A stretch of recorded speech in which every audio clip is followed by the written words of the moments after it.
पहला प्रश्न बोर्ड पर अपीयर्ड हो चुका है। पहले क्वेश्चन की बात किया जाए, क्या है क्वेश्चन। कहा गया है, देखिए ग्रुप सी और डी दोनों मिल सकता है, ये ध्यान रखिएगा। जो प्रश्न यहाँ पे दिया जा रहा है, एक संख्या 53 से जितनी बड़ी है उतनी ही 95 से छोटी है, वह संख्या क्या है। जैसे मान लीजिए ऐसे भी होता है, कभी कभी एज में ऐसे प्रश्न आते हैं कि तीन व्यक्ति हैं, वह किसी एक से जितना छोटा है दूसरे से उतना बड़ा है। हम कह दें कि मान लो हम वह हैं, अब वह 53 से जितनी बड़ी है, अर्थात वह 53 से जितनी बड़ी है उतना ही 95 से छोटी है, उतना ही 95 से छोटी है। अब अगर हम लोग यहाँ पर बात डिफरेंसेस की करें कि दोनों के बीच की, तो यह गैप यह इस गैप के बराबर है। ऐसी स्थिति में उस मान को पता करने के लिए बहुत इजी कॉन्सेप्ट होता है कि आप दोनों संख्याओं को जोड़ करके, मतलब 53 प्लस 95 को जोड़कर बटा दो, अर्थात this is the mid value between these two number. जिसका जिसका उत्तर आ गया हो फटाफट हमें दे दे, और उत्तर मुझे लगातार आपके दिख रहे हैं। मैंने कहा ऐसी स्थिति में वह बीच की वैल्यू होगी, अर्थात मिड वैल्यू होगी। दोनों को जोड़कर 2 से भाग करें, 5 3 8 9 5 14 बटा 2 करिए, 2 7 14 2 चौके 8 74 होगा, जो कि आपको दिया गया है ऑप्शन नंबर डी में। आप ध्यान से देख सकते हैं और आराम से इस प्रश्न का उत्तर देकर के आगे बढ़ सकते हैं। ऐसी स्थिति में दोनों किनारे की संख्याओं को जोड़ दिया करिए और जोड़ करके 2 से भाग कर दिया करिए, आंसर आपको प्रॉपरली मिल जाया करेगा। आशा करता हूं यह प्रश्न कॉन्सेप्ट और इसकी व्याख्या क्लियर हुई होगी, सबको समझ में आया होगा। नेक्स्ट क्वेश्चन हम लोग यहाँ पर शुरू करेंगे और कवर भी करेंगे। अगला प्रश्न आपके सामने बोर्ड पर आया है, ये अलजेब्रिक भी है और यहाँ पर वो सब अप्रोच है जो कि एक आइडियल क्वेश्चन में होता है। आप ध्यान से देखिएगा, यहाँ पर ए है, ए का मान कुछ बेस और पावर के रूप में दिया गया है। बी है, बी का भी मान बेस और पावर के रूप में दिया गया है। सी का मान भी बेस पावर के रूप में दिया गया। एक समीकरण एबीसी के टर्म में हमको बना करके वैल्यू को पता करने के लिए इसने डिमांड करी है। जो लोग कर सकते हैं प्लीज बता दें। देखो ए का मान आपको कंफर्म दिया गया है 2 की पावर 3 गुणे 3 की पावर 2। बी का मान हमको दिया है 2 की पावर 2 गुणे 3 की पावर 5। सी का मान हमको दिया है 2 की पावर 3 गुणे 3 की power 2। We need to find a into b divide by c. हम देख रहे हैं अल्जेब्रिक कॉन्सेप्ट भी नजर आ रहा है, साथ साथ अगर देखो तो यहाँ पर बॉडमास रूल भी आपको अप्लाई करने की स्थिति बनती हुई दिख रही है। बॉडमास में पहले भाग होता है फिर गुणा होता है। तो फर्स्ट ऑफ ऑल अगर हम बी मतलब दिस वन 2 की पावर 2 इंटू 3 की पावर 5 डिवाइड बाई इसको कर देते हैं सी मतलब 2 की पावर 3 इंटू 3 की power 2। This is b by c but multiply with a, मतलब पहले आप इनको डिवाइड करिए then multiply with a. A का मान है भैया 2 की पावर 3 इंटू 3 की पावर 2। अब ऊपर चला गया, अगर मल्टीप्लाइड है तो ऊपर चला गया, बस इतनी सी समस्या है। अब देखिए सीधा सीधा देखिए, इसमें भी आसान चीजें हैं, मतलब ऐसा भी बहुत क्रिटिकल सिचुएशन नहीं है कि हमको बेसिस सेम है तो पावर को जोड़ना घटाना। हालांकि इसको याद रखिएगा, गुणे जब होते हैं, मल्टीप्लाई होती है, तब हम लोग आधार को सेम देखते हैं तो पावर जोड़ देते हैं, और जब डिवाइड किया जाता है तो नीचे से अगर ऊपर जा रहे हैं तो बेसिस सेम होती है तो पावर ऊपर जाके घटा देते हैं। ऊपर नीचे दोनों सेम काम करते हैं। हालांकि इसमें ऐसी चीज नहीं है क्योंकि सेम टू सेम दिख रहा है, सेम टू सेम दिख रहा है। तो हमारे पास यहाँ पर जैसे अगर हम सोचे तो यह कंप्लीटली खत्म हो जाएगा। अगर हम लोग बात करते हैं यहाँ पर थोड़ा ध्यान से देखिएगा, जो हम लोग को टर्म्स दिए गए हैं क्या क्या दिए गए थे। बी का मान कितना था 2 की पावर 2 गुणे 3 की पावर 5, और सी का मान था 2 की पावर 3 था और गुणे 3 की पावर 2 था, और ए का मान था 2 की पावर 3 गुणे 3 की पावर 2। मतलब यह इससे खत्म हुआ, इससे खत्म हुआ, फाइनली जो ये बचा है यही आंसर हो गया 2 की पावर 2 गुणे 3 की पावर 5। और यह सीधा सीधा ऑप्शन नंबर ए में दिया गया है, और आप में से बहुत सारे लोगों ने हमें इस प्रश्न का हल बता भी दिया। तो option number A the right solution for the given question. सीधा सीधा आप लोग ऐसे प्रश्नों को हल कर सकते हैं। मुझे नहीं लगता किसी को इस प्रश्न में कंफ्यूजन और प्रॉब्लम आई होगी। मैं बढ़ूंगा अब तीसरे प्रश्न पर आज के सेशन का, और आज के सेशन का तीसरा प्रश्न आपके सामने बोर्ड पर आ चुका है। आप मुझे बताइए इस क्वेश्चन को हम कैसे हल कर सकते हैं। यदि जो लाभ जो है, प्रॉफिट जिसको कहते हैं, विक्रय मूल्य का 1/9 भाग है, विक्रय मूल्य का 1/9 भाग है, तो हमें प्रतिशत लाभ बताना है कि एक्चुअली कितना परसेंटेज प्रॉफिट का हमें प्राप्त हुआ है। मैं आपको समझाता हूं, ध्यान से सुनिएगा। हमेशा याद रखिएगा कि जो लाभ होता है या हानि होती है किसी व्यापार में या किसी व्यवसाय में, जब भी कभी खरीद और विक्रय की बात होती है, मतलब ये तभी डिसाइड होता है जब कोई सामान खरीदे या बेचे। जैसे आप सोचो कि अगर आप कोई सामान खरीदते हैं तो क्यों खरीदते हैं, इसलिए क्योंकि हमें उसे यूज करना होता है, ना कि उसे बेचना होता है। बेचना होगा तभी आपको प्रॉफिट लॉस होता है, अन्यथा नहीं होता है। लाभ हानि का निर्धारण हमेशा और हमेशा क्रय मूल्य और विक्रय मूल्य पर निर्भर करता है। मतलब अगर हम सोचे लाभ हानि के परसेंटेज के बारे में तो यह टोटली क्रय मूल्य पर बेस होता है, अर्थात आपके निवेश पर निर्भर करता है। आप जैसे निवेशित करते हैं उसी पर चेक करते हैं कि प्रॉफिट हुआ कि लॉस हुआ है। यहां पर इसने कहा लाभ विक्रय मूल्य का 1/9 भाग है। मतलब हमारा लाभ जो दिया गया यहां पर वो बेस्ड ऑन नॉट सीपी, वो बेस्ड ऑन एसपी है। मतलब 1/9 है, लेकिन किसका है बताइए? एसपी का, अर्थात विक्रय मूल्य का। मतलब इस भिन्न को देखते, इस फ्रैक्शन को देखते ही हमें कंफर्म हो चुके हैं कि हमारा जो लाभ है एक्चुअली वह 1 का है, यह लाभ है। बट यह क्या है बताइए? एसपी है, अर्थात विक्रय मूल्य है। मतलब आप खुद ही सोचो कि अगर कभी किसी वस्तु को हम बेचें कितने रुपए में? 9 रुपए में, और 1 रुपए का मुझे लाभ हो जाए, तो आप ही निर्धारित करो कि क्रय मूल्य क्या रहा होगा, क्योंकि बिना क्रय मूल्य के परसेंटेज नहीं फिक्स कर सकते, बता सकते आप। तो आप मुझे बताएं कि क्या हो रहा है इस प्रश्न में? क्रय मूल्य कितना होगा बताइए? अगर हम कोई सामान को 9 में बेचकर 1 रुपए की लाभ अर्जित कर रहे हैं तो उसे खरीदा कितने में रहा होगा आपने? 8 में। मतलब अगर आप व्यापारी हैं, आपने दुकान चला रखा है, तो आप 8 में कोई सामान खरीदो, 1 रुपए का लाभ लो और 9 में बेचोगे, तब जाकर के इस स्टेज पे पहुंच पाएंगे आप लोग। इस स्टेज पर पहुंच पाएंगे। पूरी बात को ध्यान से सुनिएगा। अब इस समय अगर हम लाभ परसेंटेज की बात करें, लाभ प्रतिशत की बात करें, तो लाभ का मान गुणे 100 कर दो, बटा आप क्या कर दो? क्रय मूल्य। क्रय मूल्य मतलब 8, 4 दूना 8, 4 25 बार, 25 बटा 2 भैया 12.5% का लाभ है, जो कि आपको बी ऑप्शन में दिया है। याद रखिएगा, लाभ हानि हमेशा क्रय मूल्य पर निर्भर करता है, ना कि विक्रय मूल्य पर। इसमें जो लाभ था वो विक्रय मूल्य आधारित था, तो मैंने इस विक्रय मूल्य से क्रय मूल्य, इस लाभ और विक्रय मूल्य से हमने क्रय मूल्य क्लियर किया, फाइन किया, तब जाकर के हमने लाभ का परसेंटेज एग्जैक्टली फाइन किया। और आप में से देखिए अक्सर लोगों ने अब चीजें स्पष्ट कर दी, और पहले भी बता दिया था आप लोगों ने। 12.5% का लाभ क्लियर यहाँ पर बी ऑप्शन में दिखेगा। इस प्रश्न का करेक्ट आंसर हो जाएगा।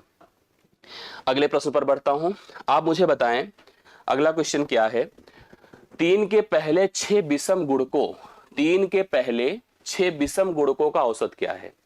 3 के पहले मतलब स्टार्टिंग में 3 के 6 गुणक, मतलब मल्टीपल, जो 3 के पहाड़े में आते हैं, 3 के पहाड़े में आते हैं। अगर देखिए 2 तरह के प्रश्न बनते हैं, हमसे सीधा सीधा कह देता 3 के पहले 6 गुणकों का, 6 मल्टीपल्स का औसत क्या होगा, तो that is different thing. But यहां पर इसने हमसे कहा पहले 6 विषम गुणकों का औसत क्या होगा। Not a complete, not exactly numbers, विषम गुणकों की बात यहां पर हम कर रहे हैं। तो विषम मतलब वह संख्या जो 2 से नहीं कटती है। तो पहली संख्या तो 3 खुद ही होगी, पहली संख्या 3 खुद ही होगी। अगली संख्या 3 दूना 6 नहीं होगी, 3 तिया 9 होगी। अगली संख्या 3 चौके 12 नहीं होकर 3 पचे 15 होगी, 3 पचे 15, 3 छंगे 18 ना होकर के 3 सते 21 होगी, 3 अठे 24 ना होकर 3 नौ 27 होगी, ठीक है। 3 धाम में 30 ना होकर 3 ग्राम में 33 होगी। ये हमारे वो 3 के मल्टीपल्स हैं जो कि ऑड हैं, और 3 के पहले 6 मल्टीपल्स आपके सामने यहाँ पर दिख रहे हैं। आई होप आपको समझ में आ रहा होगा। अब इन सबको अगर मैं जोड़ दूं तो जोड़िए, देख करके कितना यहाँ पर टर्म हो जाता है। आपने यहाँ पर समझा होगा, ध्यान से मेरी बात को समझिएगा। ये सॉरी, यहाँ पर 29 ना होकर 27 होगा। क्या क्या? 3 तिया 9, 3 पचे 15, 3 सते 21, 3 नौ 27, 3 ग्राम में 33। अब अगर आप इनको जोड़ेंगे तो देखिए यहाँ पर 60 हो गया, यहाँ पर 60 30 90 हो गया, 90 10 100 105 108 हो गया। जोड़िए तो 108 हो गया। और 108 को आप 6 से भाग करिए, क्योंकि संख्या हमारे पास कुल कितनी है? संख्या हमारे पास कुल यहाँ पर हो गई है 6। तो 6 से भाग करिए तो 12 छक्के, आप यहाँ से 6 से करिए तो 18 छक्के 18 छक्के क्या होता है? 148 होता है, ठीक है। 18 छक्के यहाँ पर क्या होता है? 148 होता है, 108 होता है, सॉरी। तो यहाँ पर इस प्रश्न का उत्तर कितना हो जाएगा बताएं? 18 हो जाएगा राइट सोल्यूशन के रूप में। तो यहाँ पर आपने देखा कि सबसे पहले हमने कहा 3 के पहले 6 विषम गुणकों को हम ले रहे हैं। विषम गुणकों को लेने का मतलब डायरेक्ट जो 2 से मल्टीप्लाइड है उनको नहीं लेना है आपको, मतलब 2 या 4 या मतलब इस प्रकार से जो सम संख्या से मल्टीप्लाई होंगे वो सम गुणक होंगे, जो विषम संख्या से मल्टीप्लाई होंगे वो विषम गुणक होंगे। तो हमने 3 लिखा, 3 तिया 9 लिया, 3 पचे 15, 3 सते 21, 3 नौ 27, 3 ग्राम में 33 लिखा। अब सबको जोड़ा तो 108 है, और 108 को 6 से भाग किया तो 18 आ रहा है। राइट सोल्यूशन इस प्रश्न का कितना हो गया? चौथे का 18 हो गया। करेक्ट हल आप लोग नोट कर सकते हैं। चौथे प्रश्न का सही उत्तर पहला ऑप्शन है। अब मैं बढ़ता हूं, अगले प्रश्न पर आता हूं। देखिए, ये त्रिकोणमिति का उपयोग हमेशा आपको इस परीक्षा में दिखेगा, और आप कोशिश करके त्रिकोणमिति को अच्छी तरह से रीड करिएगा। यहां पर हमसे जैसे साइन थीटा का मान दिया है, साइन का, हमसे सेक थीटा का मान पूछ रहा है। आपको कंफर्म होना चाहिए 3 फंडामेंटल मान होते हैं, साइन, कॉस और टैन।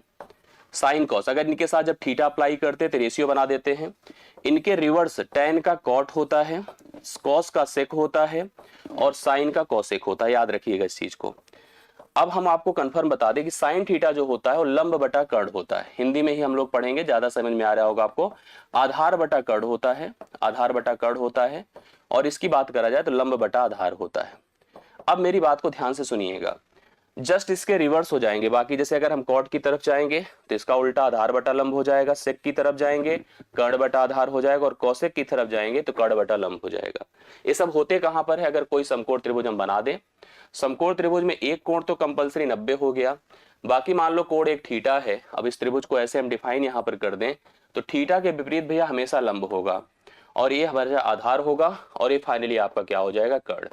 अब अगर जैसे इस प्रश्न में हमसे कहा है कि आप साइन थीटा का मान हमको दिया 29/30, 20/29 सॉरी, तो यह हो गया लंब आपका 20 और यह हो गया 29 आपका कर्ण। कन्फर्म है? अब जैसे सेक का मान पूछा है तो सेक के लिए अगर आप कॉस भी निकाल दो या सेक को सीधा इसी के सिस्टम के हिसाब से आप कर्ण बटा आधार कर दो, कर्ण बटा आधार, मतलब ये कन्फर्म हो गया कि ऊपर कर्ण होगा। अगर हम सेक थीटा का मान फाइन कर रहे हैं सेक थीटा, तो ऊपर कर्ण रहेगा और नीचे क्या रहेगा भाई? आधार रहेगा। मतलब कन्फर्म है कि ऊपर तो 29 ही रहेगा। अब नीचे क्या होगा इसको हम लोग को डिफाइन करना है। तो अगर ऑप्शन में देखो तो दो जगह पे 29 है, यस। अब आप ध्यान से देखिएगा कैसे हम लोग यहाँ पर कंफर्म करवाएंगे। अगर हम आधार को पाइथागोरस के हिसाब से करेंगे तो क्योंकि नियम होता है कर्ण का वर्ग शेष दोनों भुजाओं के वर्गों के योग के बराबर होता है, तो कर्ण के वर्ग का अगर इसका वर्ग इन दोनों के वर्गों के योग के बराबर होता है तो इसका वर्ग अगर इसका या मान निकालना चाहें तो इसका वर्ग माइनस इसका वर्ग हो जाएगा। मतलब 29 का वर्ग माइनस आप 20 का वर्ग कर दीजिए, 29 का वर्ग माइनस 20 का वर्ग कर दीजिए। और अगर हम 29 का वर्ग जानते हैं तो हमने आपको जैसे बताया होगा कि 841 होता है, माइनस ये 400 हो गया। अगर यहाँ पर घटा दें तो यह 441 हो गया, और जिसका वर्गमूल क्या होता है? 21 होता है। मतलब यह मान आपका कितना हो गया है? 21 है। आधार आपका 21 है, तो कंफर्म हो गया कि उत्तर 29/21 होगा, जो कि कहां पे दिया है भाई? ऑप्शन नंबर ए में दिया है। और एक बात बताऊं, अगर इस प्रश्न को डायरेक्ट भी आप लोग देखते तो हम ऑप्शन से वैसे भी जस्टिफाई कर सकते थे, क्योंकि यहां पर आधार बटे कर्ण की डिमांड है, सॉरी कर्ण बटा आधार की डिमांड है। कर्ण तो चलो 29 है, तो ऊपर सबके 29 में तो दो ऑप्शन ऐसे ही खत्म हो जाते। आधार मतलब 20 हो नहीं सकता है, तो 20 यहाँ पर ऑप्शन इसमें दिया था, तो डायरेक्ट यहाँ पर 21 हम लिख सकते थे। अगर हमें फार्मूले क्लियर है, अगर फार्मूले क्लियर है तो डायरेक्टली हम बता सकते थे। कैसे आपने देखा, एक तो यही तरीका था कि हम सब टर्म को रख दे, बाकी पूरे प्रोसेस को मैंने समझा दिया। ये आप रेशियोज भी ध्यान में रख लीजिए कि साइन है, कॉस है, टेन है, और उनका रिवर्स क्या होता है, जो जरूरत है वो कैसे निकल सकता है। हम चाहते थे एक फार्मूला और भी अप्लाई कर सकते, जैसे कॉस थीटा। कॉस थीटा जो होता है, अगर आप कभी इस तरह की बातें समझिए तो √1 माइनस साइन स्क्वायर थीटा भी होता है। साइन थीटा का मान दिया ही था, यहां रख देते तो कॉस थीटा आता, उसका उल्टा कर देते सेक थीटा हो जाता। तो इस प्रकार से उत्तर करने के कई प्रोसेस, कई तरीके हैं। आशा करता हूं इनमें से कोई भी तरीका आपके काम आएगा, और त्रिकोणमिति का यह अप्रोच आपके लिए दिमाग में सेट होना चाहिए। बाकी मैं बढ़ता हूं अगले प्रश्न पर। अगला क्वेश्चन आपके सामने बोर्ड पर आ चुका है, वो क्या है ध्यान से देखिए। 1800 मीटर लंबी एक सड़क है, 1800 मीटर लंबी एक सड़क है भाई, यहां से यहां तक ये 1800 मीटर लंबी सड़क है। एक व्यक्ति इसको 6 मिनट में पार कर लेता है। कितने मिनट में? 6 मिनट में। 1800 मीटर लंबी एक सड़क है, एक व्यक्ति इसको 6 मिनट में पार करता है। व्यक्ति की चाल बतानी हो भी किलोमीटर पर आवर में, मतलब घंटे में, किलोमीटर प्रति घंटे में। उत्तर जिसका जिसका सेट हो जाए बता दें। आपको हमेशा पता है कि चाल बराबर क्या होता है? दूरी बटा समय। चाल बराबर कितना होता है भैया? दूरी बटा समय। तो दूरी हमारे पास 1800 मीटर है, ध्यान रखिएगा, बटा समय है 6 मिनट। अब हमारे सामने कंफ्यूजन ये है कि हम इसको मीटर पर मिनट में थोड़ी लिखेंगे, हम इसे किलोमीटर प्रति घंटे बनाना चाहते हैं। कैसे बनेगा आपको आइडिया होना चाहिए, आपको कन्वर्जन का तरीका पता होना चाहिए। कन्वर्जन का तरीका ना पता हो कि इंडिविजुअल कन्वर्जन अगर पता है तो जल्दी से हम कर लेंगे भाई। बहुत तरीके के देखिए, दो कन्वर्जन तो मुख्य होते हैं, जैसे किलोमीटर प्रति घंटे से मीटर पर सेकंड, ये एकदम सामान्य कन्वर्जन होते हैं, उसमें आप 5/18, 18/5 का उपयोग कर लीजिए। बाकी कन्वर्जन के लिए अगर इंडिविजुअल कन्वर्जन आपको पता है तो बहुत आसान हो जाती चीजें। जैसे देखो कैसे, जो मीटर है अगर उसको किलोमीटर में बनाना है, आपको पता होना चाहिए कि 1 किलोमीटर बराबर क्या होता है? 1000 मीटर होता है। आइडिया है इस चीज का? तो भैया इसको अगर हम किलोमीटर में बनाना चाहते हैं तो हम 1000 से यहां पर क्या कर दें, नीचे डिवाइड कर दें। और जो मिनट है अगर उसको घंटे में, क्योंकि आपको भी पता है कि 1 घंटा बराबर 60 मिनट होता है, तो 60 से यहां डिवाइड करने से बढ़िया 60 को ऊपर ले जाके मल्टीप्लाई कर दीजिए। अब देखिए 2 जीरो ऐसे खत्म, 1 जीरो इसका खत्म, 6 से 6 खत्म, बचा 18। कितना बचा? 18। तो हो जाएगा 18 किलोमीटर प्रति घंटा। इस प्रश्न का राइट सोल्यूशन हो गया। आप लोग उतार सकते हैं 18 किलोमीटर प्रति घंटा करेक्ट आंसर हो जाएगा। कितने लोग का उत्तर है? बहुत सारे लोगों ने आंसर दिया, हमें ये बड़ी खुशी की बात है। तो छठे प्रश्न का उत्तर है 18 किलोमीटर प्रति घंटा, क्योंकि 1800 मीटर लंबी सड़क को इस व्यक्ति 6 मिनट में चल करके पार कर लिया था। आप भी कर सकते हैं अगर इस चाल से चलते हैं तो। आशा करता हूं छठा प्रश्न आपको क्लियर स्पष्ट समझ में आ गया होगा। अब मैं बढ़ता हूं 7वें प्रश्न पर। आइए देखा जाए। कहा इस प्रश्न में कोई धनराशि 8 वर्ष में साधारण ब्याज की किसी दर से स्वतः दोगुनी हो जाती है। मेरे पास कोई धन है, कोई पैसा है जिसको मैंने निवेश किया। निवेश करने के दो तरीके हैं, एक तो साधारण ब्याज का मद, दूसरा चक्रवृद्धि ब्याज का मद। मैंने जब साधारण ब्याज के मद से उसको निवेश किया तो 8 सालों में यह पैसा स्वयं का दोगुना हो गया, डबल हो गया। अब हमसे पूछा जा रहा है कि ब्याज की दर बता दो, प्रतिशत में क्या थी। मतलब स्थिति ये थी कि पहले भैया आपके पास एक धन था, ठीक है, 1 रुपए मान लो था। यह पैसा हमने जब 8 सालों तक निवेश किया, 8 वर्ष तक, तो यह पैसा एक अमाउंट बन गया। मतलब कितना बन गया? 2 बन गया। डबल होना मतलब क्या होता है? 2 बन जाना। जिसका उत्तर आ जाए क्लियर बता दो। डबल होना सेंस यही होता है कि अगर 1 रुपए निवेश करें हैं तो 2 बन जाए, 100 करें हैं 200 बन जाए, 1000 किए हैं 2000 बन जाए, लाख किए 2 लाख बन जाए। इसी को कहते हैं डबल इन्वेस्टमेंट, डबल अचीवमेंट। इसका मतलब जितना निवेश करते हैं उतने का ही फायदा हो जाए, उतने का ही फायदा अर्थात उतने का ब्याज मिल जाए। अब इसको लाभ कह दें या ब्याज कह दें? हम लाभ यहां नहीं बोल सकते हैं, हम लोग ब्याज बोलते हैं। और ब्याज वो भी कौन सा? साधारण, क्योंकि यहां पर मद क्या है? साधारण है। और साधारण में आपको स्पष्ट कर दूं कि कभी भी साधारण ब्याज जो होता है वह 2 चीजों पर निर्भर करता है, एक तो दर पर और दूसरा समय पर। मतलब अगर हम दर प्रतिशत को और समय को मिला देते हैं तो ब्याज और मूलधन का संबंध हमको प्राप्त हो जाता है। इसका बहुत सीधा कॉन्सेप्ट है। कैसे? सुनिए। दर परसेंट मान लो R% है, समय इसने कहा था सर 8 साल है। भैया इसको आप R/100 कर दो और इसको समय के साथ मिला दो, इट बिकम 8R/100। हमेशा ऐसे कर दीजिए आप, तो ये आपका हमेशा ऐसा ही होगा और ये हमेशा मूलधन होगा। बस आप तुलना कर डालिए। कैसे तुलना करेंगे बताइए? तुलना ऐसे कर दीजिए, तुलना ऐसे कर दीजिए कि कैसे कर दीजिए? तुलना कुछ ऐसे कर दीजिए कि जैसे हमारे सामने दिया है 8R/100, तो ऊपर वाला ब्याज को प्रेजेंट करेगा जो कि 1 है, और नीचे वाला मूलधन को प्रेजेंट करेगा वो भी 1 है। तो अब आप यहां से R का मान अगर निकालना चाहते हैं तो R बराबर क्या हो जाएगा? 100/8 हो जाएगा। 100/8 का मतलब वही अभी थोड़ी देर पहले हम लोगों ने किया था, 12.5% यहां पर भी ब्याज दर बन जाएगी। तो 12.5% ब्याज दर है और राइट सोल्यूशन आपके सामने है। आप सभी लोग इस तरह के प्रश्नों का सही आंसर कर सकते हैं सही वर्किंग के आधार पर कि हमारा 1 रुपया 2 बन गया, 1 रुपए की वृद्धि अर्थात ब्याज मिला, 8 साल में मिला। तो हमको दर पता करना था, तो हमारे पास फार्मूले भी अलग अलग प्रकार के हैं। फार्मूले का भी उपयोग आप सीधा सीधा भी कर सकते हैं। कैसे? क्योंकि आपने पढ़ा होगा कि साधारण ब्याज बराबर मूलधन गुणे दर गुणे समय बटा 100 होता है। ये आपको पता है। SI यहाँ पर 1 है, मूलधन 1 है, दर नहीं पता है, समय आपको 8 साल दिया है, बटा 100 है। R यहाँ से निकालिए, 100/8 हो जाएगा। तो डायरेक्ट आप बता सकते थे फार्मूले के थ्रू भी। और जो मैंने वर्किंग बताया, क्योंकि हमेशा यूनिफॉर्म अप्लाइड होती है, हमेशा के लिए यूज होती है, तो इस प्रोसीजर का भी उपयोग आप लोग कर सकते हैं। तो सही उत्तर आपका कितना हो रहा है? 12.5% ब्याज की दर है जो करेक्ट आंसर है। आइए मैं बढ़ता हूं। अगला प्रश्न देखिए। ये प्रश्न जो है मैं आपको श्योर कर रहा हूं कि पूछा जा सकता है। 100% ऐसे प्रश्न पूछे जाते हैं जो कि होते आसान है लेकिन आंसर देते हैं, उत्तर देते हैं और 1 नंबर हमें दे देते हैं। मतलब हम नंबर आंसर दे दिए तो हमें एक उत्तर 1 नंबर के तौर पर प्राप्त हो जाता है, 1 नंबर हमें अचीव होता है। यहां पर इस क्वेश्चन को देखिए तो यह बीजीय व्यंजक है, मतलब यह समीकरण है, अलजेब्रिक बेस क्वेश्चन एक तरह से कह सकते हैं, जो कि 2 फार्मूले इसके हमें पढ़ने चाहिए हमेशा, a³ + b³ का एक्सपेंशन और a³ - b³ का एक्सपेंशन। यहां पर इसका मान होता है a + b और दूसरे ब्रैकेट में a² - ab + b²। और इसके लिए अगर सोचिए a - b होता है और अगले ब्रैकेट में a² + ab + b² होता है। ये 2 चीजें ध्यान रखिएगा हमेशा। आप इस क्वेश्चन में भी अगर देखोगे तो आपको नजर आएगा यह a - b है, a - b है। ध्यान से देखिएगा। या हम ऐसे कर दें, अगर इसको ध्यान देखें तो कितना दिख रहा है भाई? a को कितनी बार मल्टीप्लाई? 3 बार, दैट इज a³ - b³। ऊपर a³ - b³ है, नीचे देखो a² है प्लस ab है और प्लस a² है प्लस b² है प्लस ab है। a² है, b² है प्लस ए बी, थोड़ा सा बस उसने हम जो बीच में लिखे वही किनारे किनारे कर दिया, कोई फर्क की बात नहीं है। तो ऊपर भैया अगर a cube minus b cube है तो it become a minus b, दूसरे ब्रैकेट में ए वर्ग प्लस बी वर्ग प्लस ए बी, अर्थात इससे यह पूरी की तरह से कैंसिल होकर के केवल ए माइनस बी आपका प्राप्त हो जाएगा। तो ऐसे प्रश्न में कुछ करना नहीं है, सीधा सीधा आप ए माइनस बी कर दो, अर्थात 108 माइनस क्या कर दीजिए 92 कर दीजिए, 8 इधर मिलके 16, तो 16 का गैप होगा जो कि ऑप्शन नंबर सी में दिया गया है।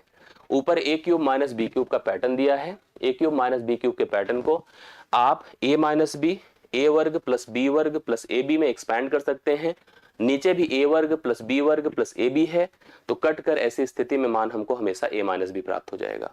यस, ऐसे कभी ए क्यूब प्लस बी क्यूब का एक्सपेंशन दे करके आपसे पूछ लेगा, तो याद रखिएगा बहुत छोटा सा कैलकुलेशन एक आसान सा प्रश्न आपका हल करा देता है।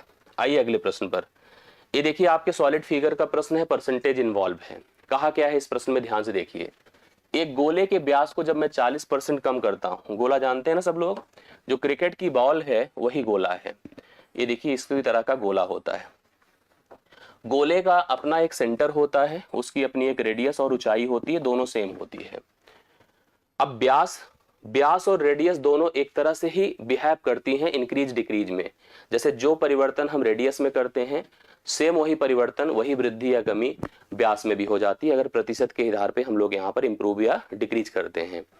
गोले के व्यास को जब मैं 40% कम कर देता हूं तो इसने पूछा कि उसके आयतन में कितने प्रतिशत की कमी हो जाएगी। तो पहली चीज भैया इसके आयतन के बारे में जानो। आयतन इसका क्या होता है, 4/3 पाई आर क्यूब यह होता है, अर्थात आर का जो उपयोग है आर गुड़े आर है, अर्थात जो चेंज परिवर्तन व्यास में है सेम टू सेम क्योंकि त्रिज्या में है, तो डायरेक्ट हम इस प्रतिशत का डिक्रीज, इस प्रतिशत का उपयोग करके डिक्रीज हम लोग यहाँ पर आयतन के लिए भी करेंगे कंटिन्यूड फॉर्म में 3 बार इसलिए क्योंकि आर का उपयोग यहाँ पर 1 2 3 बार है।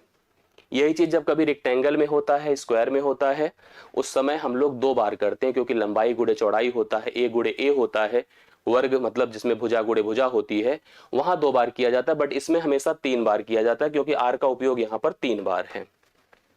40% घट रहा है, तो 40% घट रहा है, इसको सही तरह से करने का तरीका समझो आप लोग।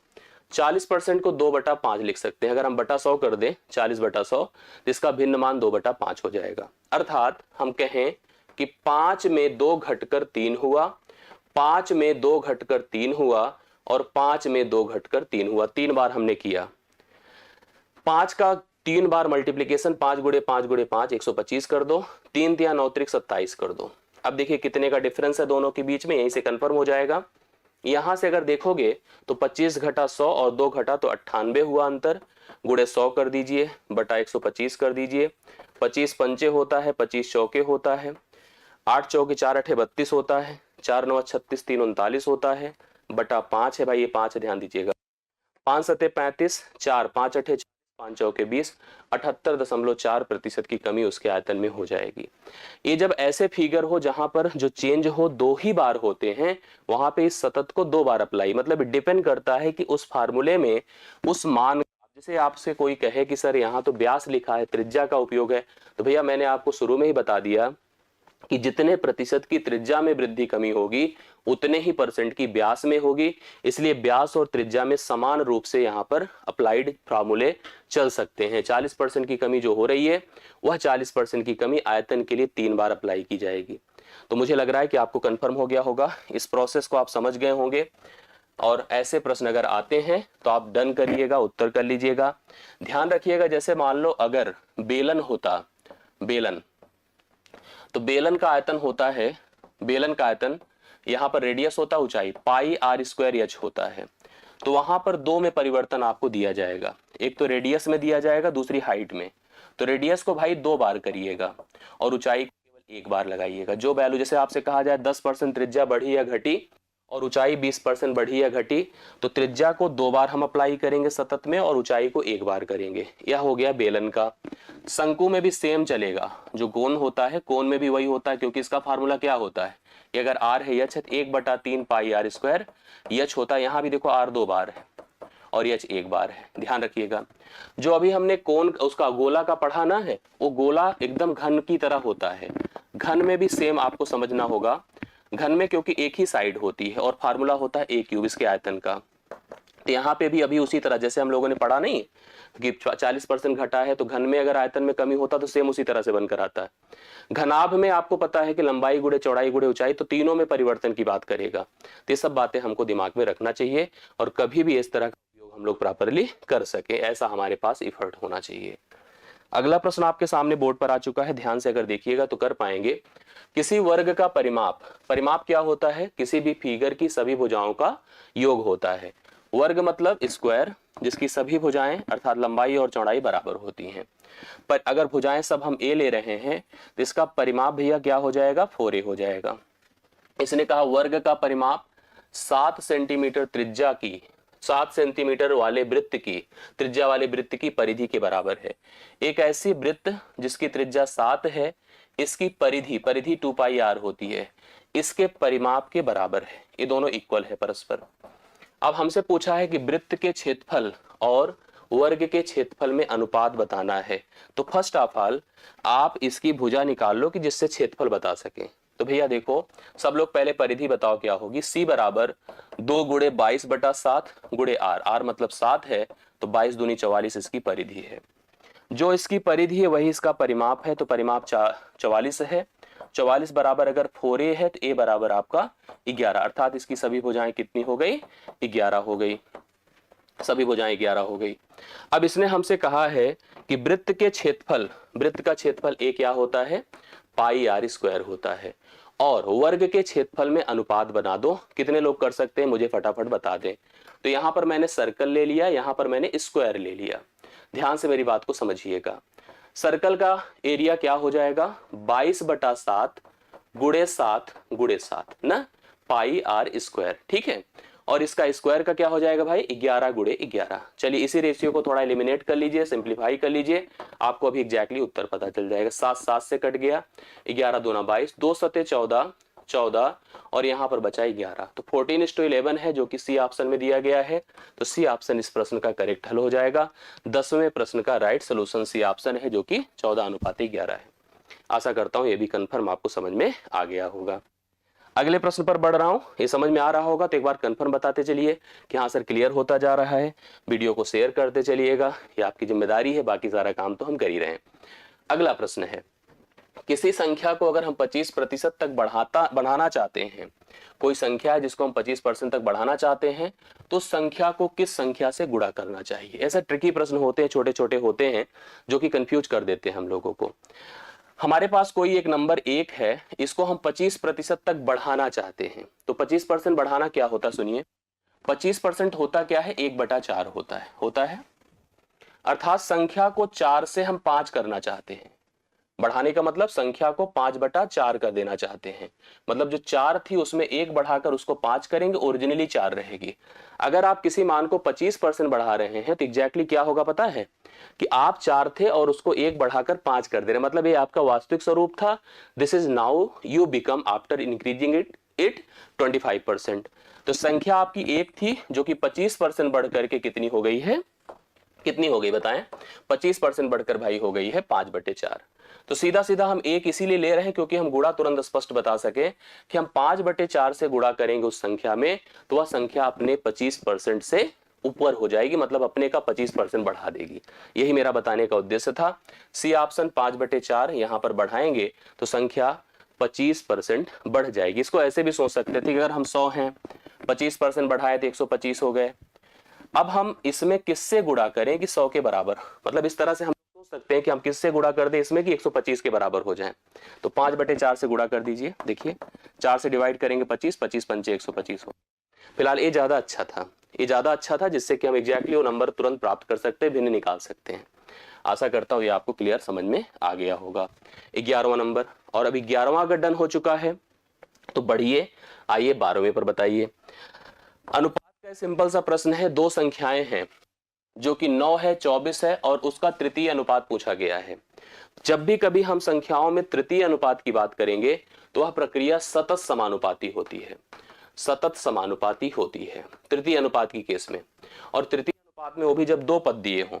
तो सतत का मतलब ये होता है कि जैसे a/b है, हाँ b/c है, C/D, अर्थात देखो यह इसके बराबर हो या इसके बराबर हो तो यह प्रक्रिया सतत अर्थात कंटिन्यूड प्रोपोर्शन कहलाती है। जैसे मान लो हमको 9 दिया है, अगला 24 दिया है, ठीक है, 9 दिया है, 24 दिया है, और अगला हमसे पूछ रहा है, ये देखिए, देखो कैसे निकाला जाएगा। इसका प्रेजेंटेशन कुछ ऐसे होता है, 9 हुआ, 24 हुआ, 24 हुआ और x हुआ। ये देखिए, ये है प्रेजेंटेशन जब कभी तृतीय टर्म हमसे पूछा जाता है, मतलब पहला पता है, दूसरा पता है, तीसरा पता करना चाहते हैं। ऐसी दशा में जो तीसरा सेकंड होता है वो 2 बार अप्लाइड होता है, और ये समानुपाती स्थिति में बाह्य पदों का गुणनफल आंतरिक पदों के गुणनफल के बराबर होता है। मतलब 9x जो होगा वो 24 गुणे 24 होगा ना, तो x बराबर भैया इतना बटा 9 कर दीजिए, 3 तिया 9, 3 अठे 24, फिर 3 अठे 24, 8 अठे 64 हो जाएगा, अर्थात d का मान तीसरा टर्म आपका 64 हो जाएगा, जो कि सतत समानुपाती के हिसाब से यहाँ पर तीसरे पद को 9, 24 और 64 बना देगा। इसका अर्थ होता है कि बीच के पद का वर्ग बाह्य पदों के गुणनफल के बराबर हो, यह सतत समानुपाती कहलाता है। इस दशा में अगर हम इसको ऐसे सोच रहे थे, a है, b है और c है, तो आप इतना ध्यान रखिएगा कि हमेशा यह 3 पद अगर समानुपाती हैं तो b वर्ग बराबर ac कहलाता है, इसका वर्ग ac के प्रोडक्ट के बराबर होता है, a और c के, b बराबर रूट ac होता है, और इसको हम लोग मीन प्रपोर्शन भी कहते हैं। मीन प्रपोर्शन अर्थात माध्य अनुपात भी कहते हैं, कभी कभी आपसे माध्य अनुपात भी डायरेक्ट पूछ सकता है, तो याद रखिएगा इट्स कॉल्ड मीन प्रपोर्शन, ठीक है, ये भी आपसे पूछा जा सकता है कभी कभी, या अक्सर पूछ ही लेता है मीन प्रपोर्शन।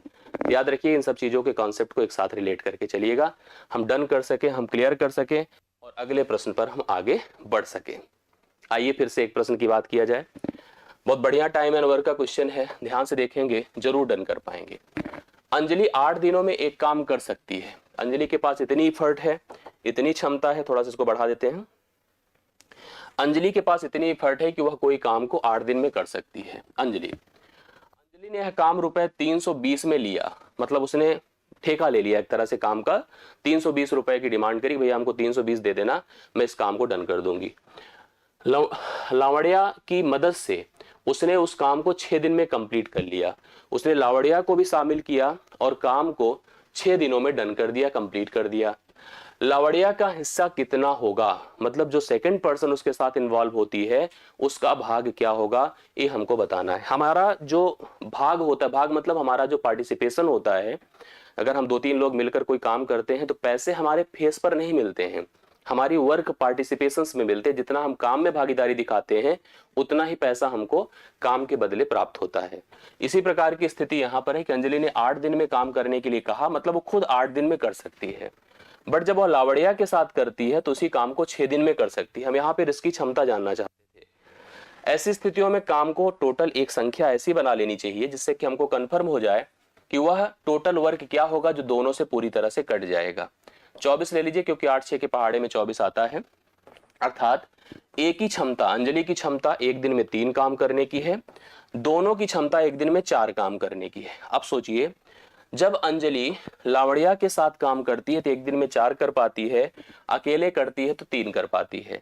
इसका मतलब लावड़िया को अगर अकेले दे दिया जाए तो वह एक दिन में केवल 1 काम करेगी, तब 1-3 मिलकर 4 होगा। तो इनकी क्षमताएं 3:1 में आ गई। यह अंजलि है, लावड़िया है। अब इसी 3:1 में पैसे का डिस्ट्रीब्यूशन होगा। कितने पैसे हैं? 320। 320 की जो कमाई थी उसने बांटने के लिए सोचा, लेकिन उसने ज्यादा मेहनत खुद की और इसको बहुत एक छोटा सा भाग दिया। जब भी कभी हमें कोई अमाउंट पता चले और कोई एक अनुपात पता चले, जिस अनुपात में उसको डिस्ट्रीब्यूट करना है, अनुपाती पदों को जोड़ दिया करिए। 3-1-4 हो गया, 4 की तुलना टोटल अमाउंट से कर दिया करिए। अब जिसका भाग हमें निकालना है आराम से निकाल सकते हैं, क्योंकि इसका भाग निकालना है तो 1 बराबर 4×8=32, अर्थात 80 रुपए इसको मिल जाएगा। 240 खुद लेगी और 80 रुपए भैया इनको दे देगी। इस प्रश्न का हल है। हमने देखिए सबसे पहले उनकी क्षमताओं का अनुपात निकाला, अंजलि और लावड़िया की क्षमताओं का अनुपात निकाला, 3:1 आ रहा था।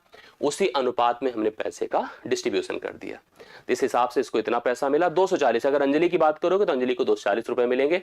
अंजलि ने अगर शामिल ही नहीं किया होता तो 8 दिन भले लगाती, पूरा पैसा अपने आप खुद कमा के रखती।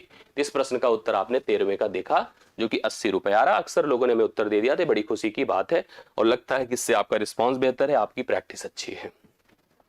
अगला प्रश्न आपके सामने है और बढ़िया क्वेश्चन है। आप ध्यान से बस केवल सुनिए और प्लीज करिए, सभी लोग मेहनत से, एफर्ट से।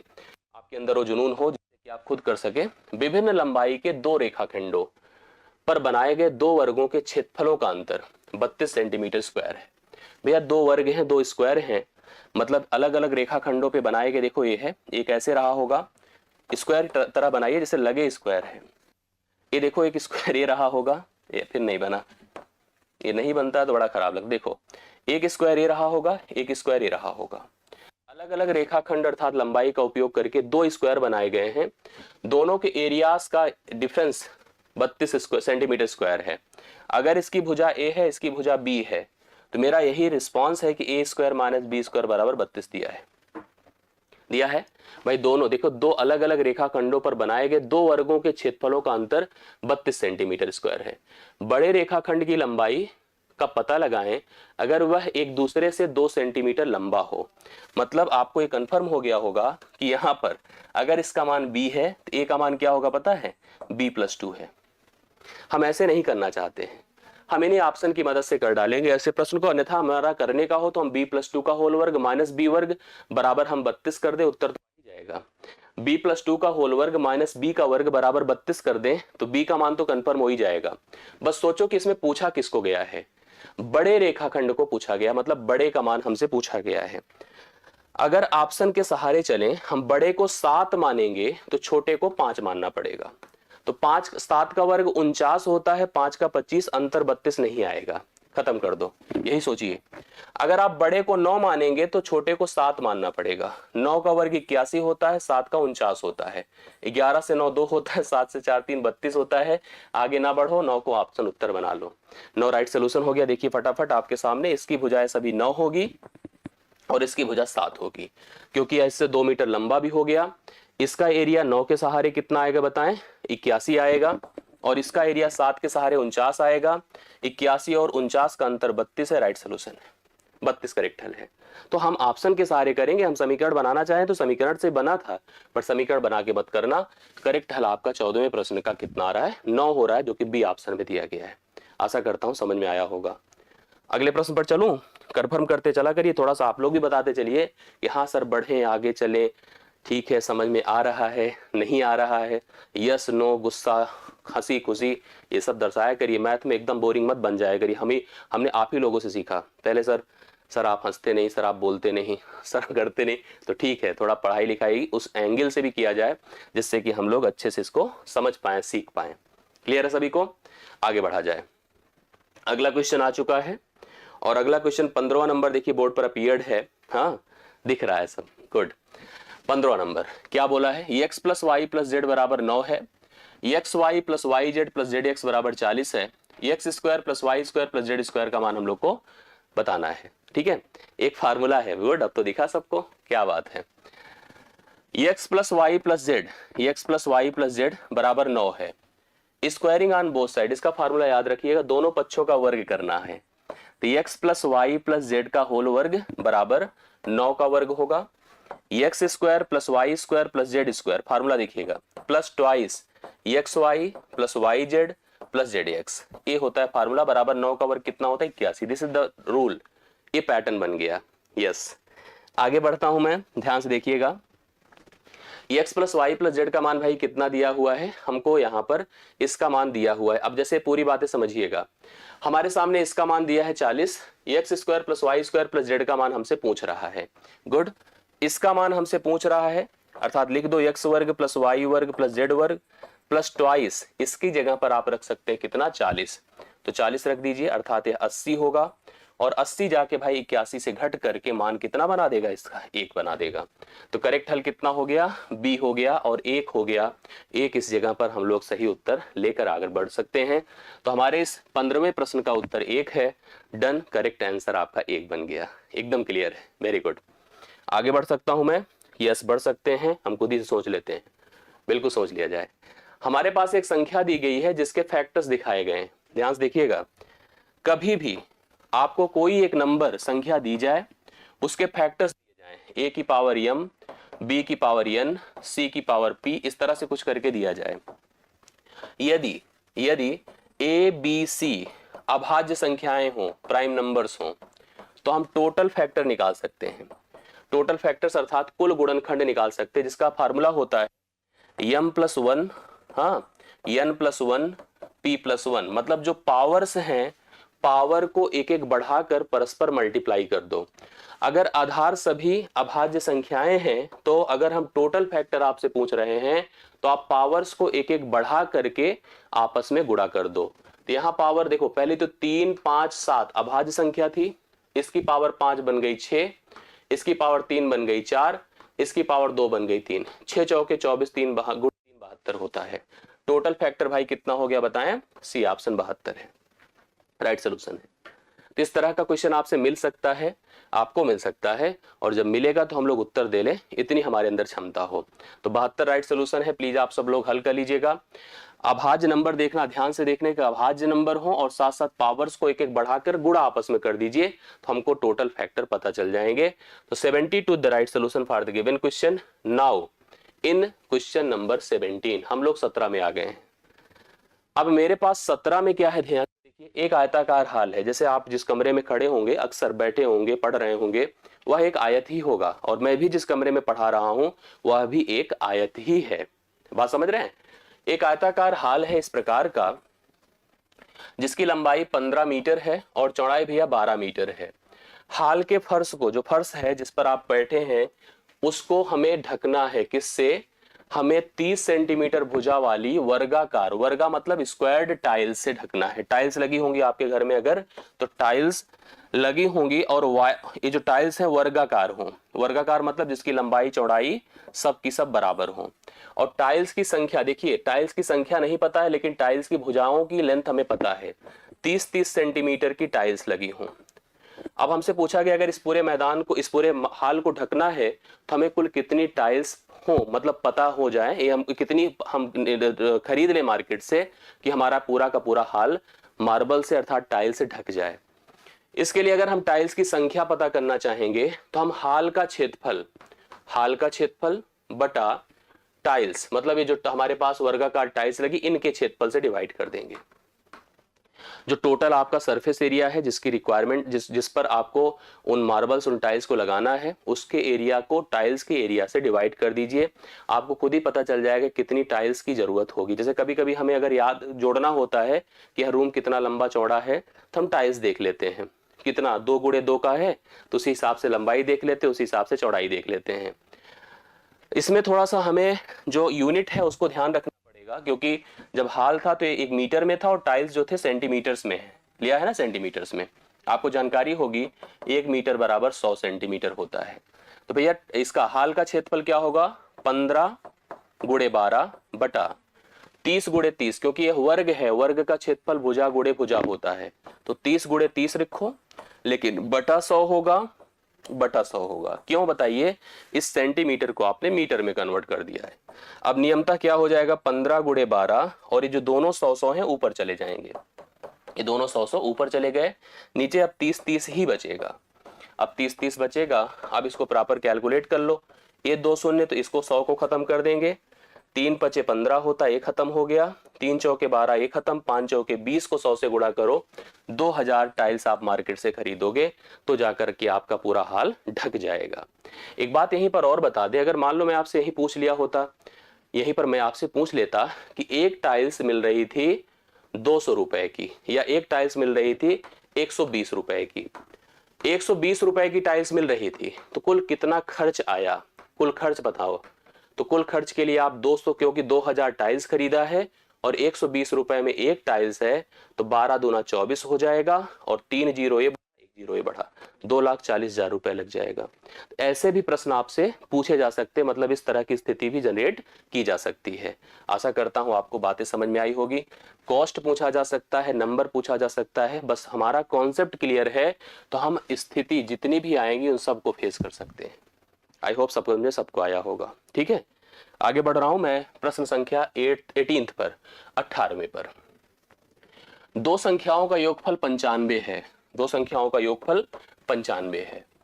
पहली संख्या दूसरे से 15 ज्यादा है तो संख्याएं क्या होगी? अब ये देखिए, अब इससे आसान भाई ग्रुप डी का लेवल है ये प्रश्न। अगर देखा जाए संख्याओं का जोड़ 95 है, पहली दूसरे से 15 ज्यादा है, तो संख्याएं क्या होगी? हम इसके लिए किसी समीकरण की तरफ नहीं जाएंगे, हमको पता है कि संख्याओं का योग क्या है, 95 है। पहली दूसरी से 15 ज्यादा है, अगर हम समीकरण बनाना चाहें तो बनेगा, बट हमें जरूरत नहीं भाई, हम ऑप्शन की तरफ चलेंगे। लेकिन ऑप्शन देखो, दो शब्दों को ध्यान देना होगा कि पहली जो ज्यादा, पहली होगी दूसरे से ज्यादा, ना कि दूसरी पहले से ज्यादा हो, ये भी ध्यान दीजिएगा। और जोड़, पहले तो जोड़ ही रिलेट करो, 95 95 85 ये खत्म करिए, 65 ये खत्म करिए, दो ऑप्शन तो ऐसे ही खत्म हो गए। अब ऊपर के दो ऑप्शन आपके उत्तर हो सकते हैं, लेकिन कौन सा, ध्यान दीजिए, पहले दूसरे से 15 ज्यादा हो, पहली दूसरे से 15 ज्यादा हो, ये गलत है। क्या है, दोनों का जोड़ 95 हो ना, देखिए 40 50 45 95 हो गया, हाँ, और 40 55 इसने लिखा है कि पहली दूसरे से 15 अधिक है। अगर देखा जाए ना तो ऑप्शन के हिसाब से 40 और 55 है, बट यहां पर पहली दूसरे से नहीं है, दूसरी पहले से है ना। ऑप्शन के हिसाब से सोचो तो 40 और 55 है, क्योंकि इनका डिफरेंस 15 का है। बट यहां पर थोड़ा सा भी अगर प्रश्न और टिपिकल बनाना चाहता तो बना सकता था। इस ऑप्शन को एक्चुअली इन्हें 40 और 55 देना चाहिए, सॉरी एक को देना चाहिए था 55 और 40 देना चाहिए था। तो उस हिसाब से उत्तर 55 और 40 हम लोग सही मानते। मुझे जब करना होता तो 55 और 40 को लेते, हालांकि ये नहीं होगा भाई, इसमें 5 ज्यादा है, पहला नहीं हो सकता। मतलब सही प्रश्न बनाना होता तो एक को 55 और 40 बना देते, और एक का आपका 40 और 55 तो था ही, दोनों को आपसे कंफ्यूज कराता। मतलब ऐसी स्थिति बनती है प्रश्नों में, जुड़कर 95 होता लेकिन अंतर भी 15 होता, बट अंतर में कौन सा 15 सेलेक्ट करेंगे, थोड़ा सा अगर स्तरीय बनाना होता तो 55 और 40 को हम मानते, क्योंकि पहली संख्या लिखा ना, पहली दूसरे से 15 अधिक है। इस हिसाब से देखा जाए तो उत्तर तो कोई नहीं है, लेकिन अगर नियमता ऐसे समझा जाए कि अंतर के हिसाब से देखा जाए तो पहला नहीं दूसरा ऑप्शन यहां पर सही मान सकते हैं हम लोग। लेकिन आपको मैंने सारी वो बातें बता दी जो इस प्रश्न के अंतर्गत हो सकती हैं। मेरी बात से सहमत है कि नहीं आप लोग? हाँ, सहमत हो तो बता दें। यस, क्लियर है, किसी को डाउट नहीं? आगे बढ़ू, 18 हो गया, चलिए 19 पर आइए, पढ़िए इस प्रश्न को, इसको भी हम अच्छे से कर लें। एक भाई अपनी बहन से 7 साल का बड़ा है, देखिए ब्रदर है और ये सिस्टर है। भाई अपनी बहन से 7 साल का बड़ा है। अगर बहन इस समय n की है तो इसका जो भैया है वो 7 साल बड़ा अर्थात n + 7 है। 5 साल पहले उनकी उम्र का जो गुणनफल था, मतलब भाई और बहन की जो आयु का गुणनफल था वो 30 वर्ष का था। लेकिन कब था पता है? 5 साल पहले था। हमसे अभी भाई की उम्र पूछा। अच्छा देखिए, कभी भी किसी प्रश्न में जो पूछे, अगर प्रेजेंट नहीं है कि 2 साल 4 साल पहले या बाद, तो मान लिया करो कि हमेशा प्रेजेंट की बात कर रहा है। भाई की उम्र पूछी गई है और वर्तमान की पूछी गई है, याद रखिएगा, लिखा नहीं है लेकिन मैं मानूंगा वर्तमान की है। तो हम यहां पर ये जानते हैं कि भाई बहन से 7 साल बड़ा है, तो जीवन भर भाई बहन से 7 साल बड़ा रहेगा, कभी ऐसा कम ज्यादा तो नहीं हो सकता ना। आप तो जानते हैं इस बात को, आपको ज्ञान होगा इस चीज का कि अगर हम आपसे जितने बड़े हैं तो भैया जीवन भर बड़े रहेंगे, कभी आप मिलेंगे तो हम आपसे छोटे नहीं हो जाएंगे, आपसे हम ही बड़े रहेंगे। ठीक है, तो अगर भाई बहन से 7 साल बड़ा है तो हमेशा बड़ा रहेगा। अगर भाई की उम्र हम इस समय इन ऑप्शन के सहारे लेकर चलें, मान लो हमने कहा भैया की उम्र इस समय 15 साल की है, तो बहन होगी 8 साल की ना, 8 7 15। 5 साल पहले भाई कितना था? 10 का रहा होगा, और बहन कितने की रही होगी? 5 घटा दे 3 की रही होगी। 10 गुणे 3 बताओ 30 है कि नहीं है? तो पहला ऑप्शन अपने प्रश्न का हल हो गया। भाई की उम्र इस समय अगर 15 साल की है, भाई की उम्र अगर इस समय 15 साल की है, तो बहन कितनी की होगी बताइए? 8 साल की होगी, क्योंकि डिफरेंस 7 साल का है। 5 साल पहले भाई रहा होगा 10 का और बहन रही होगी 3 की, तो 15 गुणे 3 कर दीजिए, 10 गुणे 3 कर दीजिए 30, मतलब जो इस ऑप्शन को रिलेट कर रहा है। तो ऐसे प्रश्न को बिल्कुल इधर उधर के चक्कर में मत जाइए, एकदम और एकदम ऐसे ही प्रश्न का हल करिए, यही सही तरीका है। अब आप और किसी ऑप्शन का सहारा लेते, मान लीजिए हम कहते कि अभी भाई 8 साल का है, तो इसकी बहन हो जाती 1 साल की, 7 साल का डिफरेंस होता। अब सोचो 5 साल पहले बहन की उम्र ही नहीं निकलती है, तो बहन थी ही नहीं 5 साल पहले, तो इसको ऐसे ही छोड़ देते। भाई अगर इस समय 10 साल का होता तो बहन कितने की होती बताओ? बहन होती 3 साल की, 7 साल छोटी होती। तो 5 साल बाद, मतलब 5 साल पहले या 5 का होता, बहन जो होती है वो भी नहीं सेट हो पाता। तो यहां पर कोई ऑप्शन किसी तरह से सेट ही नहीं हो पाता। यहां पर केवल और केवल पहला ही ऑप्शन सेट हो पाएगा, जिसका उत्तर हमने प्रॉपर बता दिया है और प्रोसेस बता दिया है। 19वां प्रश्न आपका डन हो चुका है। आ जाइए 20वें पर। 20वां क्या है, ध्यान से देखिए। किसी समचतुर्भुज, समचतुर्भुज समझते होंगे आप लोग, एक ऐसा चतुर्भुज जिसकी सभी भुजाएं समान होती हैं, सभी भुजाएं समान होती हैं, विकर्ण एक दूसरे को समकोण पर समद्विभाजित करते हैं। याद रखिएगा, विकर्ण एक दूसरे को समकोण पर समद्विभाजित करते हैं। अगर इसकी तुलना हम वर्ग से करें तो वर्ग में क्या होता है कि विकर्ण एक दूसरे को समकोण पर समद्विभाजित भी करते हैं, विकर्ण एक दूसरे को समकोण पर समद्विभाजित करते हैं और विकर्ण हमेशा बराबर भी होते हैं।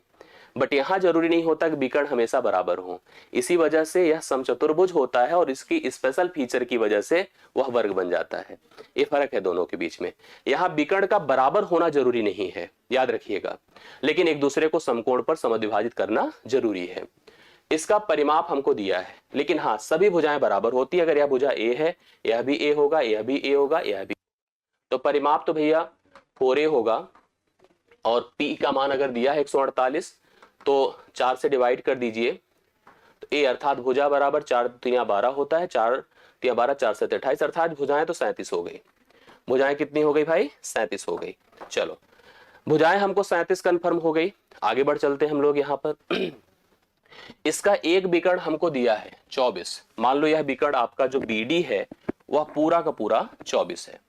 अगर यह 24 है तो इसका आधा या 12 होगा। हमसे इसका क्षेत्रफल पूछ रहा और एरिया याद रखिएगा किसी समचतुर्भुज का 1/2 गुणे D1 गुणे D2 होता है। क्या होता है भाई? D1 गुणे D2 होता है। कंफर्म करते रहिएगा। तो भैया आपके पास ये D1 तो है बट D2 नहीं है, लेकिन आपको पता है कि एक समकोण त्रिभुज तो मेरे पास है। समकोण त्रिभुज है, पाइथागोरस का नियम है, बहुत कुछ वो सब है जो हमारे लिए आवश्यक है ना। तो आप इस आधे विकर्ण को पता कर सकते हैं कैसे? पाइथागोरस से AO बराबर √37 स्क्वायर माइनस 12 का वर्ग। आप मुझे बता दें कितना हो जाएगा?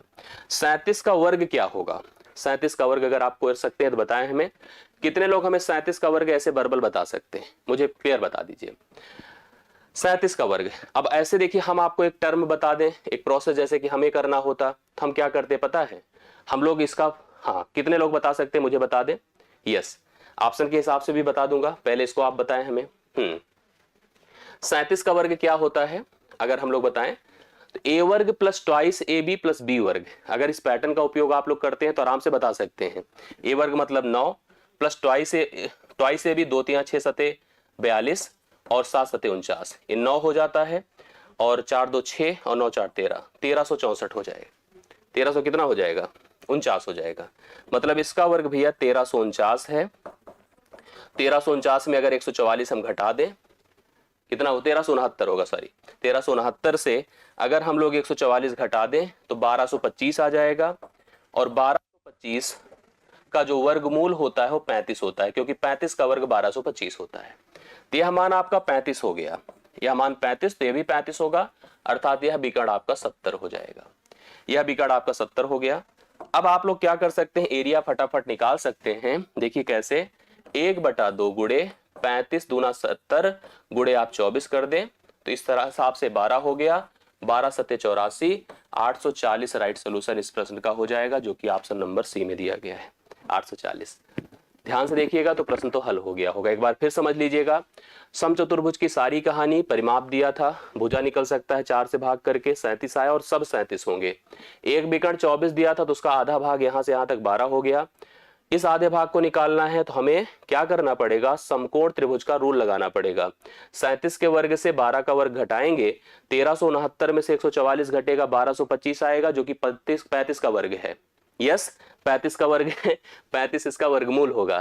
तो यह भाग अगर 35 है तो यह भी 35 दूना 70 हो गया। 1/2 गुणे 70 गुणे 24 कर दीजिए, राइट सोल्यूशन आपका 840 सेंटीमीटर स्क्वायर आ जाएगा, जो कि 20वें प्रश्न का करेक्ट हल है। आगे बढ़ रहा हूं, फिर सहमति है तो ठीक। चलिए, जटे रहिए, जुटे रहिए, पढ़िए, बताइए क्या लिखा है प्रश्न में। 503 के फैक्टोरियल सुना होगा आप लोगों ने। 503 का क्रम गुणित है कि अंत में शून्यों की संख्या बता दो। अगर इस मान को कैलकुलेट किया जाए तो what about the number of zeros in the end of this value. तो पहली चीज दिमाग में रखिए, n फैक्टोरियल, किसी संख्या का क्रम गुणित क्या होता है? n into n minus 1, n minus 2, इस प्रकार से बढ़ते बढ़ते 3 गुणे 2 गुणे 1, अंतिम में 1 होना कंपलसरी है। अगर हमें दिया है 503 का फैक्टोरियल तो हम कहेंगे 503, 502, 501, बढ़ते बढ़ते 3 गुणे 2 गुणे 1, ये होगा। कभी भी कोई पैटर्न, कोई मल्टीप्लिकेशन अगर 1 से प्रारंभ होकर n तक जाए और उस प्रोडक्ट में हमसे कहा जाए कि इसके अंत में कितने शून्य आएंगे। बेसिकली शून्य कब आता है किसी गुणनफल में? जब 10 का गुणा होता है। 10 का होना मतलब 2 और 5 का होना होता है। 2 और 5 का होने का मतलब है कि एक संख्या अंत में 5 हो और बाकी कोई एक सम संख्या हो, तभी अंत में 0 आते हैं। अब 0 की संख्या किस पर निर्भर करती है? 10 पर, अर्थात 2 और 5 के जोड़ों पर। 2 और 5 के जितने जोड़े बनेंगे किसी भी संख्याओं के गुणनखंड में, गुणनफल की दशा में, उतने ही शून्य आएंगे। 2 और 5 के जोड़े या किसी के जोड़े निर्धारित करने का सेंस क्या होता है? जो मिनिमम बार अवेलेबल होता है। जैसे आपके घर में अगर मान लो 2 कुर्सी है, 3 मेज है, तो सही सही 2 ही पेयर बना सकते हैं। मेरे पास अगर 5 शर्ट है, 2 पैंट है, तो सही सही तो 2 ही पेयर है। वो अलग है कि मैं यूज कर लेता हूं ना, मैं यूज कर लेता हूं, हम नहीं, सब लोग यूज कर लेते हैं। एक पैंट से 4 शर्ट चला सकते हैं। ऊपर बदलता जा रहा है, नीचे एज इट इज है। और खासकर आज की जनरेशन में जीन्स विन्स सब लोग कहते कहाँ गंदी होती है। ठीक है, जीन्स कहाँ गंदी होती है? हम लोग कैसे, आसपास के दोस्त बहुत सारे हैं, तो ठंडियों में तो बिल्कुल नहीं होती है। आपको मिल जाएंगे। मेरा एक फ्रेंड है, उससे पूछो यार तुम जीन्स पहनते हो कितने दिन से? कहा भैया हो गया 28-27 दिन। हमने कहा गंदी कहाँ? गंदी कहाँ होती जीन्स जो है, ऊपर शर्ट टी शर्ट बदलती जा रही, डीओ लगता जा रहा, ना नहाना है ना तो बदलना है। तो उस हिसाब से जो है सेट बना सकते हैं, पेयर बना सकते हैं। मेरा कहने का सेंस है कि पेयर जो होता है वो मिनिमम पर डिपेंडेंट होता है। जितने मिनिमम होंगे 2 और 5 में, उतने ही पेयर आपके निर्धारित हो सकते हैं। अब अगर किसी गुणनफल में जो 1 से प्रारंभ हो रहा है, अंत तक जा रहा है, उसमें अगर हम पेयर 2 और 5 में सोचे कौन कम है, वही पेयर होगा। तो आप जानते हैं कि 2 की अवेलेबिलिटी ज्यादा बार होगी, क्योंकि हर दूसरे नंबर पे 2 आता है। 5 की अवेलेबिलिटी कम होती, क्योंकि 5वें बार 5 आता है। तो आपको समझ में आ गया होगा कि 5 यहां पर कम होगा, तो 5 को ही डिसाइड करो कि उसके फैक्टर कितने बन सकते हैं। इसका एक प्रोसेस होता है कि अंतिम संख्या को तुरंत जिसका फैक्टर पता करना चाहते हो उससे भाग कर दो। ये 0 100, मतलब 100 पंचे 500 होता है। इस भाजक को फिर 5 से भाग करिए 20 बार। इस भाजक को, भागफल को फिर भाग करिए, तब तक भाग करिए जब तक कि भागफल भाजक से छोटा ना हो जाए। आप इनको अब जोड़ दीजिए, 100, 20 और 4 124। 124 शून्य अंत में आएंगे। याद रखिएगा, कभी कोई गुणनफल अगर 1 से प्रारंभ होकर n तक जाए, 1 से प्रारंभ होकर n तक जाए और हमको पता करना हो कितने 0 इस प्रोडक्ट में होंगे, तो हम हमेशा अंतिम मान को 5 से भाग करेंगे। जो भागफल आया उसको फिर 5 से भाग करेंगे, जो भागफल आया फिर से 5 से भाग करेंगे, और तब तक करेंगे जब तक कि, कब तक बताओ? जब तक कि भागफल भाजक से छोटा ना हो जाए। तो हमारे प्रश्न का हल आप देख रहे हैं कि यहां पर 4 अब 5 से छोटा हो गया। सबको जोड़ डालिए, नंबर ऑफ फैक्टर 5 कितने हैं, अर्थात 5 की अवेलेबिलिटी 124 बार है, अर्थात 124 पेयर बनेगा, और यही इस प्रश्न का उत्तर होगा। अंत में शून्य की संख्या 124 आएगी। आशा करता हूं प्रत्येक लोगों को मेरी बातें, मेरा पैटर्न ये समझ में आया होगा।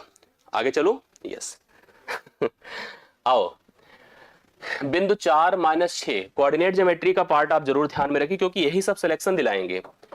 4 - 6 का प्रतिबिंब मतलब इमेज मूल बिंदु से क्या बनेगा।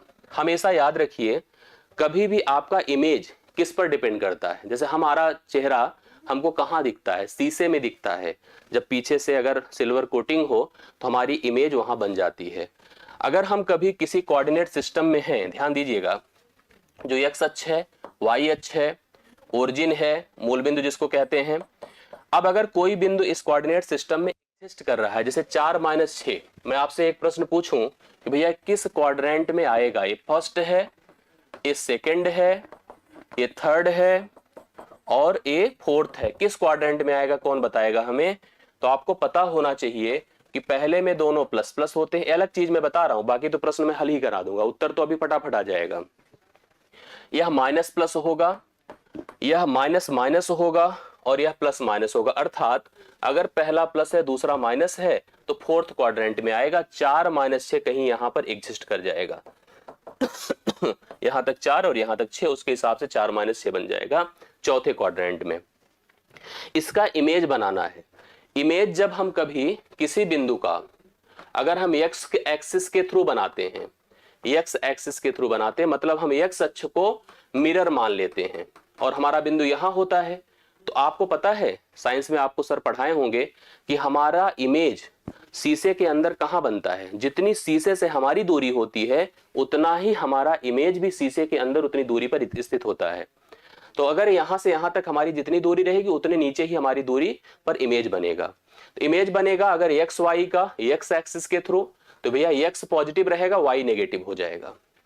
अगर इसी एक्स वाई का इमेज आप वाई अक्ष के थ्रू बनाइए, वाई अक्ष के थ्रू, वाई एक्सिस के थ्रू बनाइए, तो एक्स आपका नेगेटिव हो जाएगा, वाई पॉजिटिव। नेगेटिव का मतलब साइन बदल जाना। और इसी तरह से अगर हम किसी बिंदु एक्स वाई का इमेज हम ओरिजिन के थ्रू बनाएं, ओरिजिन मतलब मूल बिंदु के थ्रू बनाएं, तो याद रखिए हम इसको अगर मिरर लाइन मान रहे हैं तो यह बिंदु यहां कहीं जाकर बनेगा। उस समय स्थिति क्या होगी कि दोनों अपनी साइन बदल देंगे, जो पॉजिटिव है नेगेटिव हो जाएगा, नेगेटिव पॉजिटिव बन जाएगा। मेरा कहने का सेंस है कि अगर आपका निर्देशांक 4 और -6 है तो 4 -4 हो जाएगा, -6 +6 हो जाएगा। मैंने कहा ना सेकंड फोर्थ में था, वो सेकंड में चला जाएगा, चला गया ना। तो उत्तर कितना आएगा बताएं, -4 और 6। इसी ऑप्शन राइट सोल्यूशन होगा। आशा करता हूं आप लोगों ने समझा होगा। अगर समझ गए होंगे तो भैया एक बार हमें क्लियर बता दो। चौथा था, चौथे में था, चला गया सेकंड में, 4 -6 था, 4 नेगेटिव हो गया, -6 पॉजिटिव हो गया, तुरंत साइन बदल जाएगी अगर मूल बिंदु के थ्रू जा रहा है तो। याद रखिएगा इन चीजों को, ये आप सबकी परीक्षा में बहुत काम आने वाली है। तो 22वां नंबर आपके प्रश्न का हल है -4, 6। आशा करता हूं क्लियर समझ में आया होगा। अगर क्लियर है तो एक बार मुझे बता दो भाई, हमें भी थोड़ा सा मोटिवेट कर दो। हाँ नहीं आया तो बात दूसरी है, ध्यान देना तब। आया है तो ठीक है, यस। आगे बढ़ता हूं। अब एक हमारे सामने डीआई का प्रश्न है, जो 3 मतलब एक फिगर है जो 3 यहां पर स्थितियों को अपडेट करेगा, अपने साथ इन्वॉल्व करेगा। एक प्रकाशन कंपनी है, प्रकाशन प्रिंटिंग कंपनी है जो कि कागज प्रिंट करती है। 2011 में एक पुस्तक के प्रकाशन के लिए विभिन्न व्यय को नीचे दिए गए चार्ट में दर्शाती है, एक पाई चार्ट के माध्यम से। पाई चार्ट क्या होता है कि ऐसा सर्कुलर रिप्रेजेंटेशन होता है जो आपकी कंप्लीट इंफॉर्मेशन जो कि 100% होती है उसको 360 डिग्री में कन्वर्ट कर देती है। 100% को 360 डिग्री में कन्वर्ट कर देती है। प्रिंटिंग कंपनी कहां कहां खर्च करती है बताइए, बाइंडिंग में, पेपर कॉस्टिंग में, प्रिंटिंग में, रॉयल्टी में, ट्रांसपोर्ट में, प्रमोशन में, अलग अलग जगहों पे खर्च करती है। हम भी यहां पर खर्च करते हैं। देखिए आइए कैसे खर्च किया जाए। पुस्तक की अंकित कीमत जो प्रिंट किया जाता है वो हमेशा लागत से बढ़ा के प्रिंट किया जाता है जिससे कि छूट दिया जा सके। अंकित कीमत भैया लागत से 20% ज्यादा है, अंकित मूल्य लागत से 20% ज्यादा है। तो ये आपका एमपी है, मार्क्ड प्राइस। ये आपका मान लो कॉस्ट प्राइस है, मतलब ये लागत है आपका निवेश, इससे 20% ज्यादा है। यदि अंकित कीमत 180 रुपए है तो प्रति कॉपी लागत मूल्य कागज का बताओ। प्रति कॉपी के लिए कागज का लागत मूल्य, मतलब पूरी किताब का नहीं, कागज का लागत मूल्य बताना है। 20% ज्यादा होने का मतलब अगर यह 100 था तो यह 120 था। इस 120 का मान हम लोगों को दिया है 180।